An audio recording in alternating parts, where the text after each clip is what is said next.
Hello and welcome back to Death for All, and we're going to be entering this tournament real fast because, well, I do have that tournament perk and it might make sense for us to just get that little bit of extra renown. Unfortunately, we are in Khuzait territory, and as you know, Khuzait territory is probably one of the worst places that you can participate in tournaments. So I'd highly recommend, if you're actually someone that is playing with the Khuzait as a primary faction, probably a good idea to navigate away from their territory literally just to do tournaments. Because if you're wanting to do some tournaments, I would probably say, where's the best place to do it? Probably Sturgia? Probably Sturgia, maybe even the Empire territory.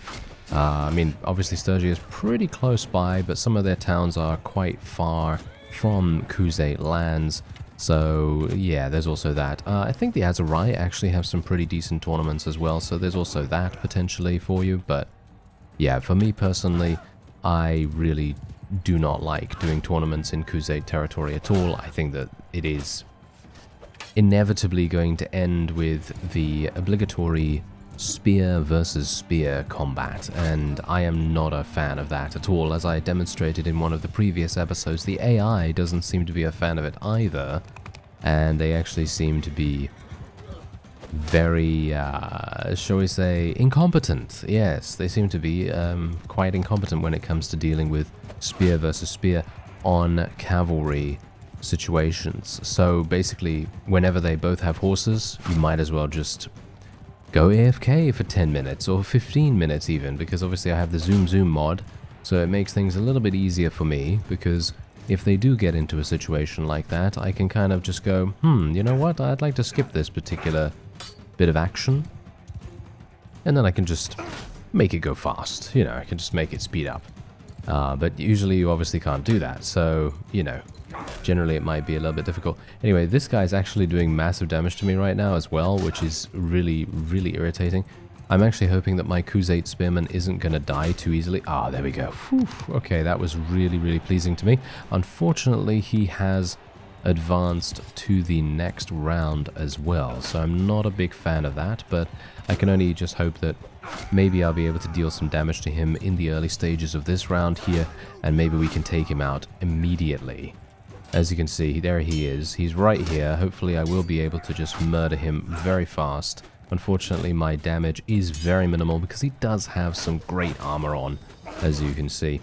If I could hit him in the neck maybe, or in the head, then I might have an easier time of things, but unfortunately we're not getting too lucky in our particular hitbox selection, I guess you could kind of call it. There we go. There was a nice little head slash right there. That finished him off very nicely indeed.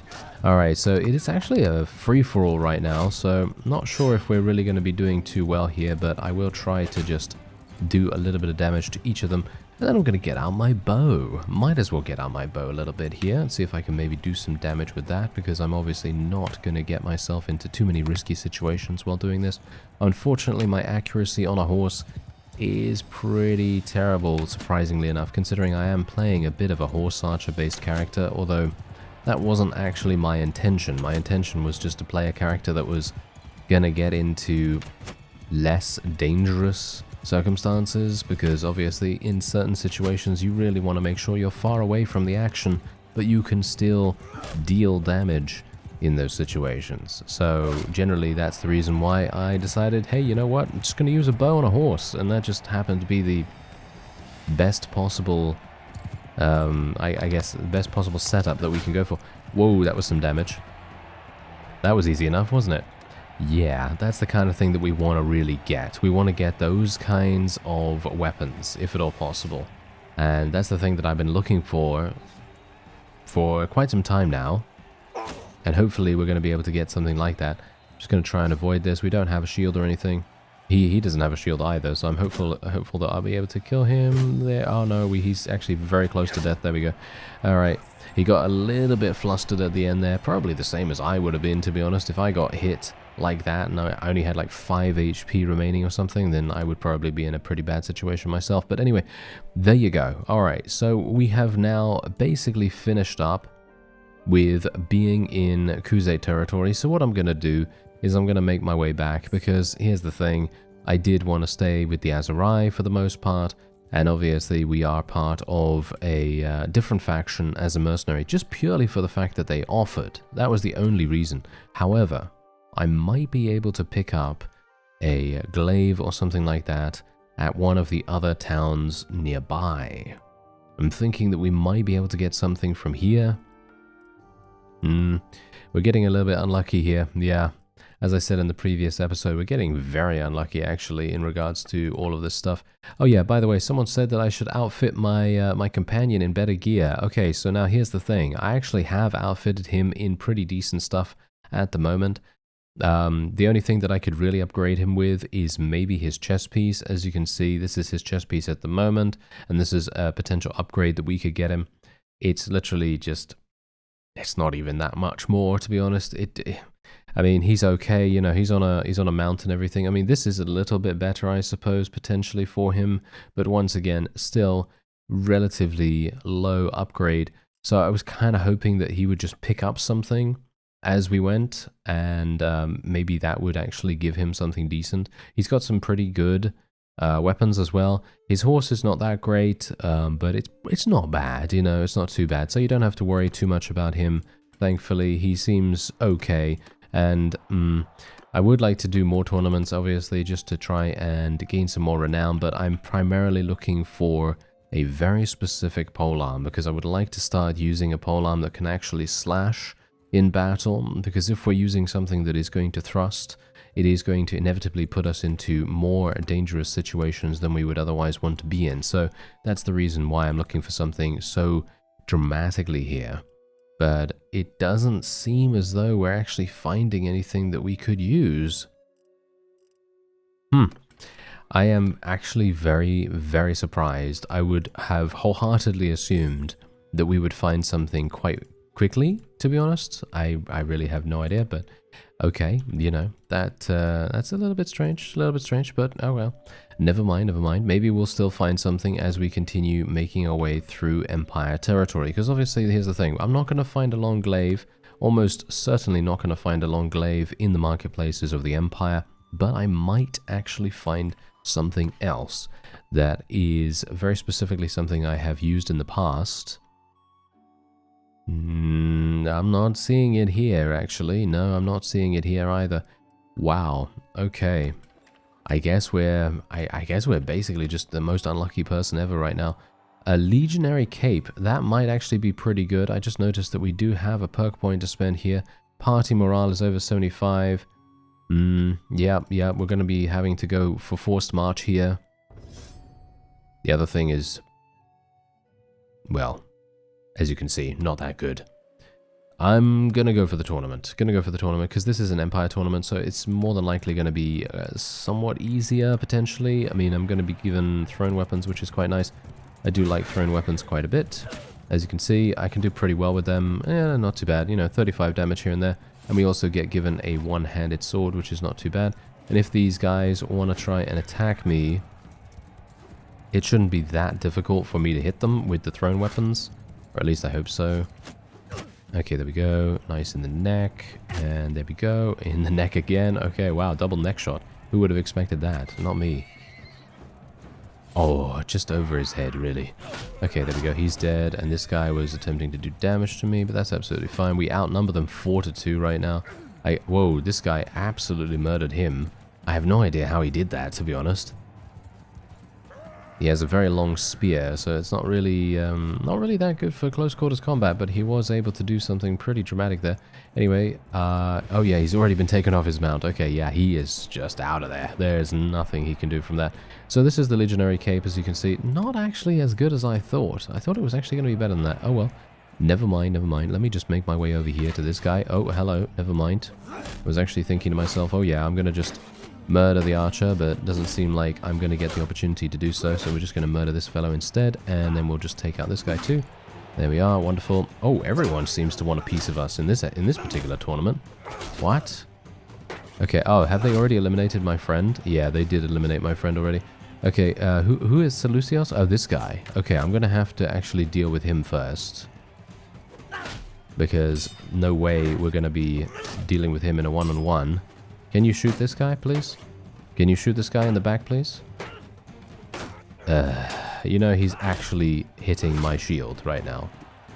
I find that absolutely hilarious, by the way, that the hitbox is allowing this guy's arrow to just bypass the other fellow's body and hit my shield. Not sure what's going on with that, because if I were to try to do something like that, there's no way it would hit the guy's shield that I was trying to hit, and instead it would always hit my ally or something like that if I was in the same situation. 100%, it would definitely not do what I wanted it to do, but of course the AI is just going to get all the luck on their side, or, you know, the hitbox is just terrible. Who knows? Either way. Anyway, this guy is obviously going to be putting up a pretty significant fight, or at least we... Okay, never mind. Apparently he's just dying.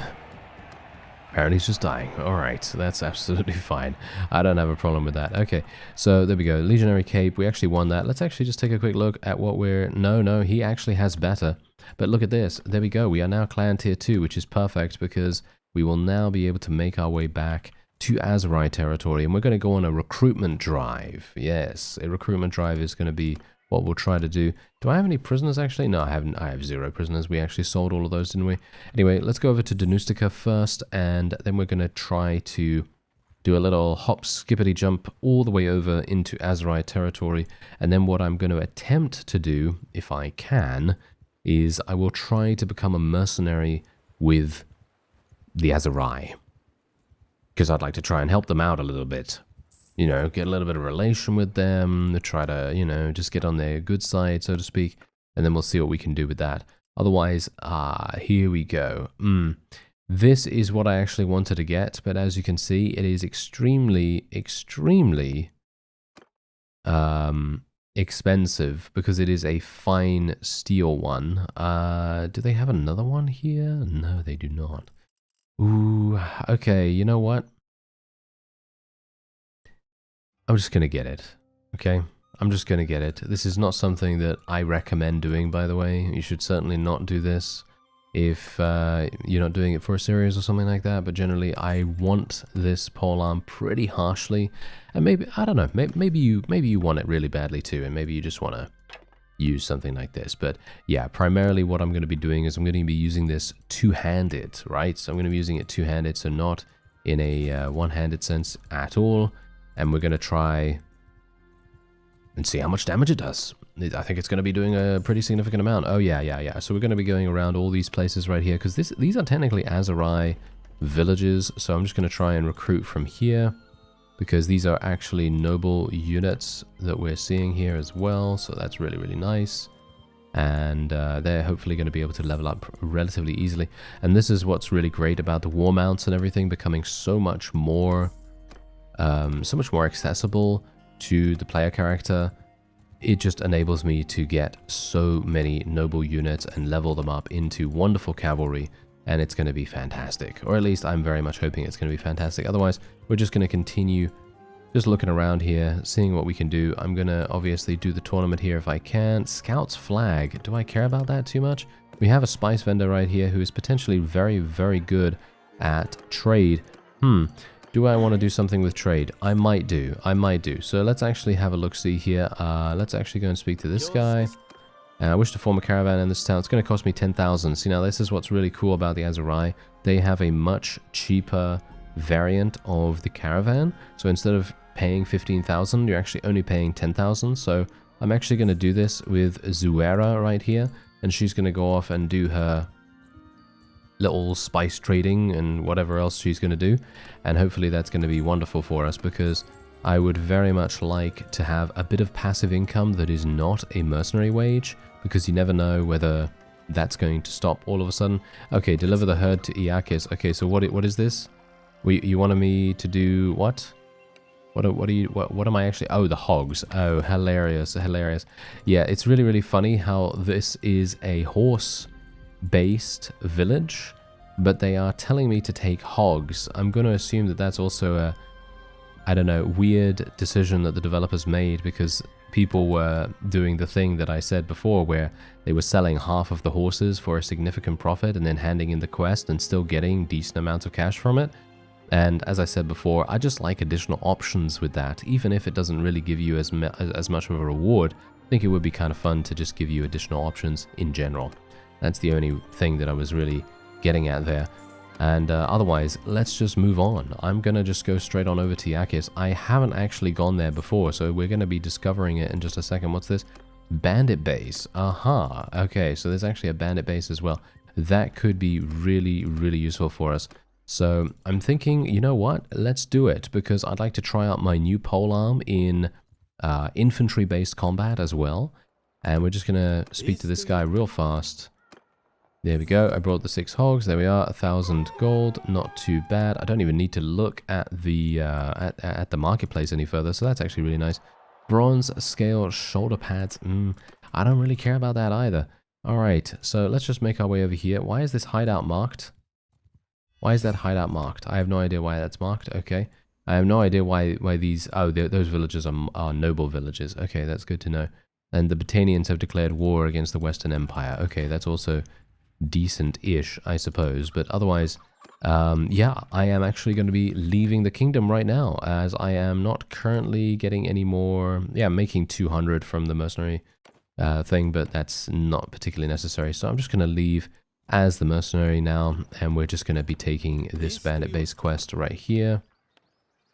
What? Wait a minute. Do I already have... Oh, a bandit base... Did I already take one? Are you serious right now?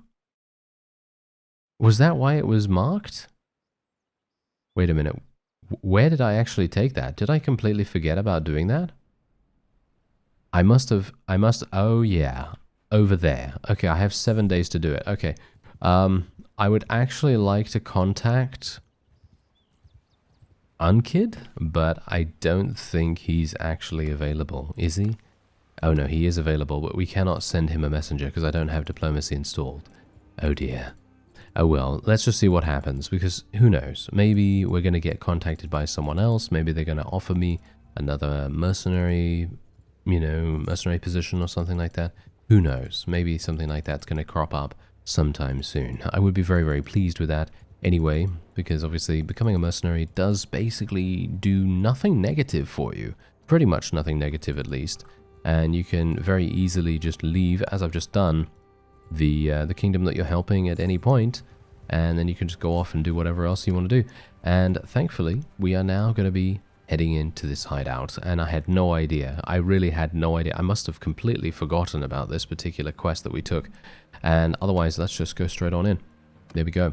And we're obviously going to be testing out this new polearm, and I'm just going to be unequipping this. There we go. Okay, this is a very long polearm. Okay, that's very much going to make things maybe slightly difficult.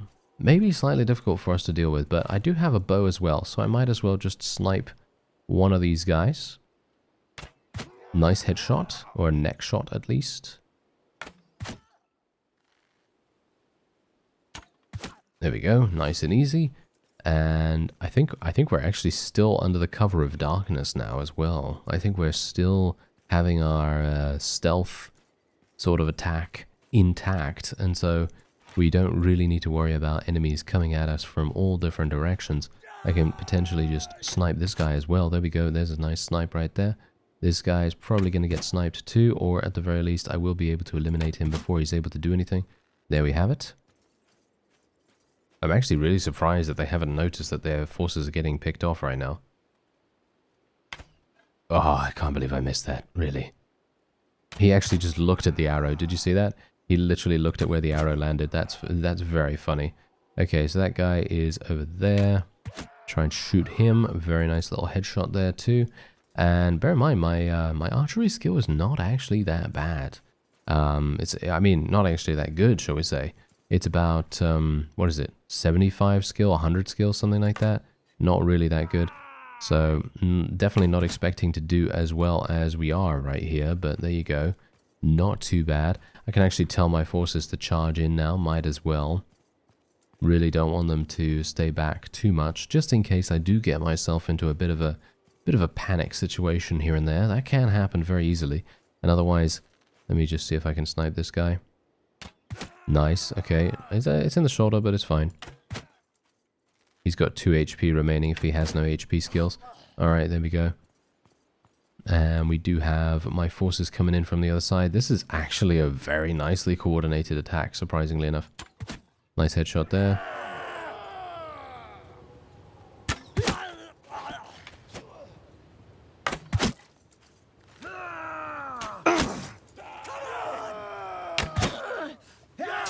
Okay, well, my own plan to use my polearm in battle here has been thwarted, because apparently, yes, apparently I just decided, you know what, let's just do some stealthy-based bow action.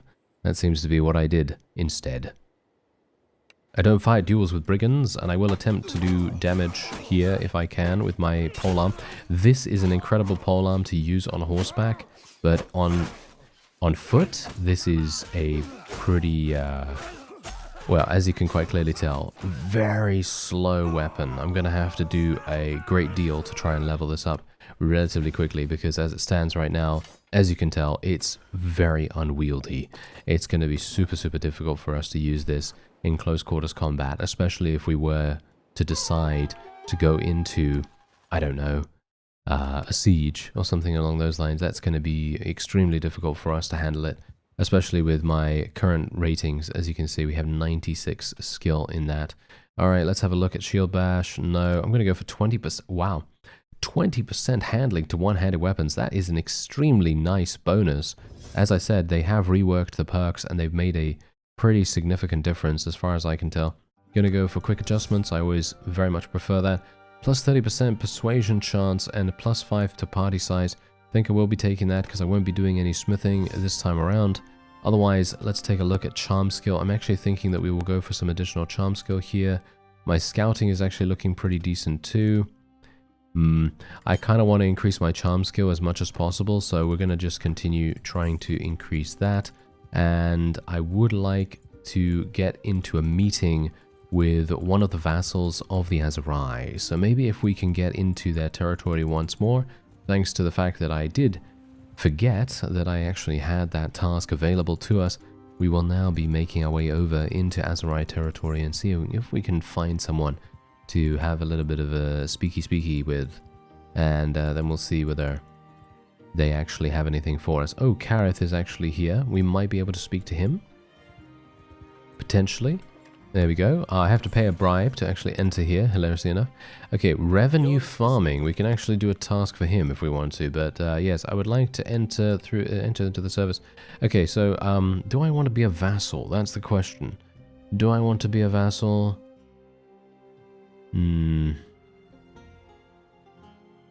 Yeah, I kind of do, actually. I kind of do, for a very specific reason, and I'll get to that when we actually touch upon the particular reason why that might be the case.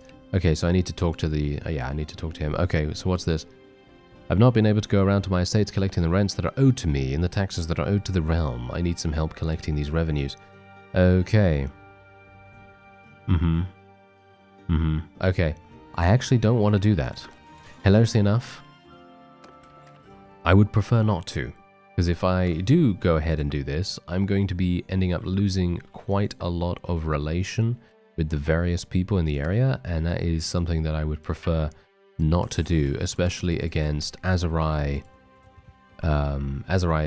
you know, villages and things, because we want to make sure that they like us as much as possible, just in case I need to go and recruit some noble units or something like that. Like, for example, from this place, there's a bunch of noble people here, and I'm going to try and find Unkid. I'm going to assume that he's near Kuyaz or somewhere around there, but I need to make sure that we're finding him relatively quickly. Let's just see. I'm just going to pay the bribe once again. There's Adram. I actually wonder, can I ask them? Can I ask them where he is? No, I can't ask him. Okay, so I'm going to have to look at the encyclopedia. That is the only thing that we can really do. What do you need? What do you need, sir? 7 Aserai Mamluk axemen, and bring them to the garrison for you. My companion can handle it. Haha. How long is that going to take? 50% risk of failure. Ooh, okay. That's actually really cool that they show you that now, because I was a bit worried about the fact that they didn't tell you what kind of percentage the companions would have. Obviously, maybe it's been like that for quite some time, but the way that I have seen it in the past is they've just not told you, you know. They just don't bother telling you how much percentage the companion has in terms of victory. So yeah, that's good to know now. Otherwise, now we finally get an opportunity to try out our polearm in an actual battle here. And I am very excited about this because we're actually back in Aserai territory, as I said. And I very much love fighting in deserts. I think deserts are super, super fun to fight on. I mean, look at it. It is so incredibly clean and smooth, and you don't have to worry about trees because, let's face it, you know me, I really do not do well with trees. Let's just say that. Oh, I really thought I was in range there for a real quick second, but no, I wasn't. Of course I wasn't. Okay, there we go. Nice damage there. And my forces are just charging straight on in. Obviously, my noble units are hopefully going to be able to level up relatively nicely on these bandits. That's one of the main reasons why I wanted to do one of these quests too, especially considering Caravan Ambush, one of the easiest, quickest quests to do in general. You're not going to have to worry about basically anything here. You can just follow the caravan, complete the quest, and then get your reward and move on. You don't have to invest a huge amount of time like you would with a caravan escort mission or anything like that. You can pretty much just do your own thing and have a wonderful time. And that's the reason why this, in my opinion, is maybe better than the escort caravan mission. Although, to be fair, if you do have a manual laborer quest and you need to get as many bandits in your prisoner's hold as possible, then it's probably a... I'm dead.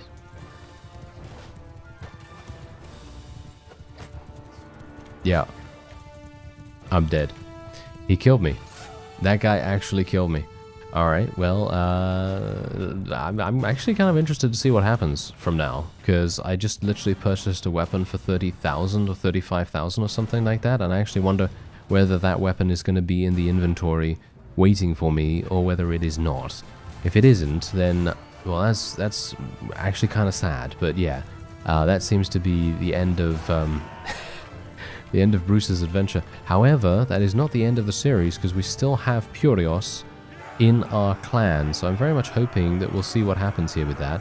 Okay, so as you can see, Bruce has died on the battlefield. That's really, really interesting to me, because this has not happened to me ever before. So let's see what happens when we get out of here. Okay, look there. Whoa, this is new. This is so incredibly new to me. Okay, I've never seen this before. This is very exciting. Bruce died on the battlefield. Look at him. Look at him. He is... Look at these people. They're absolutely beside themselves. They couldn't care less. Wow, this is amazing. Yeah, look at that. With no suitable heirs, the Bear-Tilled clans... What? Are you serious right now? But what about the companions? The companions don't take over? Okay, I'm actually really surprised about that. I would have expected the companions to actually take over. That's really, really sad. But they do give you this really cool screen. I've got to say that. They give you this really cool screen. Love that. But here's the thing. What actually happens if you have a spouse? Do you not take over as your spouse? Because, I mean, here's the thing. Whenever you take a companion, they theoretically join your clan as a clan member, so it makes sense for you to then take over as them, no? Isn't that how it works? Because for me personally, I think that's really weird. I think that's really strange, because it says, you know, usually when you interact with one of your companions, or when you see the companions on your clan list or on the kingdom list or something like that, it basically says your companion's name of the Bear-Tilled in my case, and that basically means they're in your clan. So it stands to reason that you would then take over as them. But apparently that is indeed not the case. That is really, really weird, in my opinion. That is really, really strange. Okay, well, yeah, I guess, you know what? I'm going to leave it up to you. Do you want me to reload and get back, you know, play to where I was before and then just continue onward? Or do you want me to restart and just play with someone different? Because technically Bruce is dead, I guess, kind of. I'm not sure how this is really going to work, to be honest, because otherwise, you know, I don't know. I really have no idea. My plan was to actually take over as a companion, as I said, but no one said to me in the comments that you can't take over as the companions. And I'm not entirely sure what would happen if you had a spouse. You'd probably take over as the spouse, right? I'm going to assume that you would, but it's the same situation there as well because it technically joins your clan. So, bit of an interesting situation. Not entirely sure, but let me know your thoughts on this because I am shocked. I'm very shocked. And not the fact that I died, because I was wholeheartedly assuming that maybe that would happen. Yeah, sure. And this is really cool to actually see this screen, to be honest, as well. I actually really like seeing the screen. It's always really, really fun. But apart from the spouse, what would actually have happened if we had children? Would we take over as our child? That's the question. What actually happens at that point? Because as far as I'm aware, some people have said that you take over as the other people in your clans. And I assumed, apparently wrongly, that you take over as the companions. Oh well, never mind. Let me know what you think. And otherwise, I thank you very much for watching, and I'll see you next time.